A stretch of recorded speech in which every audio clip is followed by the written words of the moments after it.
What can you see, Bob? I can see where an animal's been in there from the nesting material being disturbed, but there's nothing there at the moment. Hey Bob, you've got a leech on Oh you. yes, I have too. Oh my gosh, he's a feisty one. They itch for ages. Yes. No, I hate them. I'm going to stand on rock. I feel safe up here. No, I'm going to put him back on the... Yeah, look, honestly, if you use salt to get rid of a leech, that's sort of like using napalm to get rid of mosquitoes. Yeah. Probably a bit of overkill. Well, they're part of nature. Yes. So there he goes. A hungry part of nature. Now we're paranoid. Yeah, well, it's bandicoots and things digging here, so...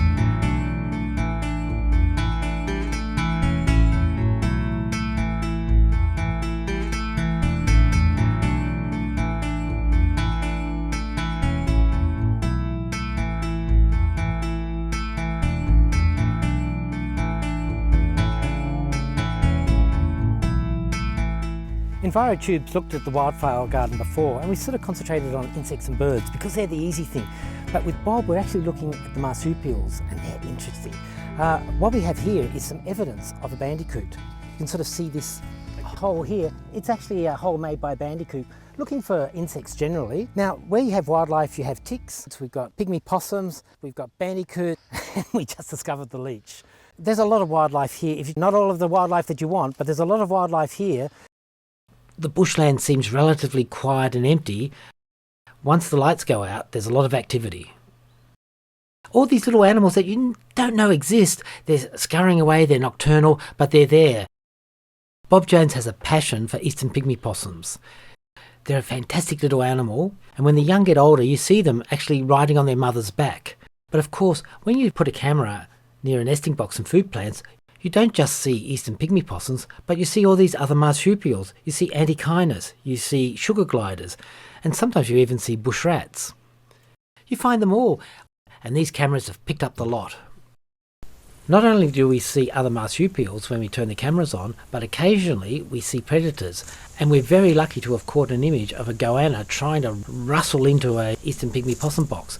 Honestly, if the pygmy possum boxes weren't secure, I think that goanna might have had a really good meal. So it's not just birds and insects, there's a whole pantheon of wildlife. Just a little bit hard to find. Now Bob, this is a rare and endangered plant community, isn't it? This is a coastal upland swamp. There's two very, very nice big ones in Ku-ring-gai, and this is very rare, an endangered ecosystem. Why is it rare?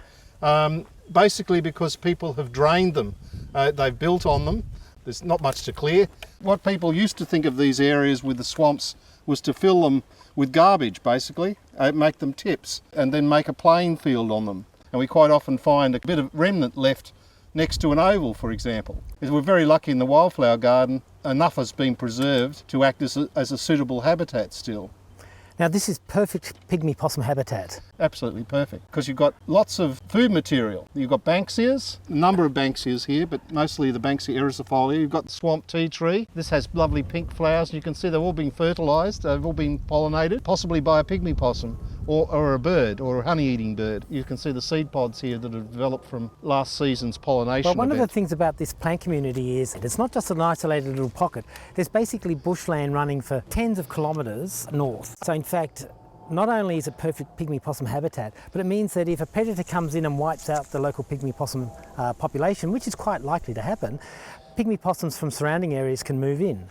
So that's your theory, isn't it, Bob, Yes, as to why yeah. we're not finding them in urban areas? The idea is that the pygmy possums we have here, some of them colonise this area from the national park. We've photographed foxes in this area, and we also know from their scat that pygmy possums are on the diet. And we also find owls, native predators, and goannas that have eaten pygmy possums. Well, let's face it, everything eats pygmy possums, and Yeah. that's fine. The thing is, you need big areas of bushland so Yeah. that if a population gets hammered, they can move in from another area. Yeah, so this is connected with Ku-ring-gai Chase National Park, and that is a large area, and we need to keep that area to act as a reservoir for the population. Previously, we've done a video where we didn't find any pygmy possums. The problem is that a highway or a 4-lane road dividing that up from a big intact area of bushland, that's enough to stop the pygmy possums from recolonising. So when you get foxes, fire, dogs, cats, whatever, killing the pygmy possums, they're not able to repopulate the area. That's why these really large intact areas are critical. And also proper corridors. It's not enough to plant a couple of trees and call it a corridor. You've really got to start doing what the Europeans and the Americans do, actually do massive overpasses. I mean, I'm talking millions of dollars, and probably, does anyone care enough about pygmy possums to spend millions of dollars?